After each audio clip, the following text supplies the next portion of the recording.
This is an actuator. Had to cut the old inside out.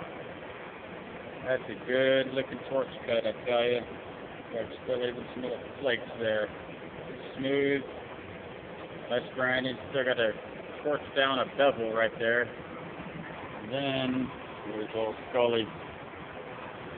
This is going to go down inside there.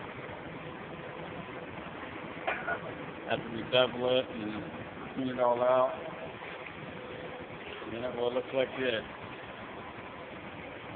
Except my welds, well, you can't see those welds. My welds are much, much better. That'll be the new actuator here. Ready to rock and roll. There's my girlfriend.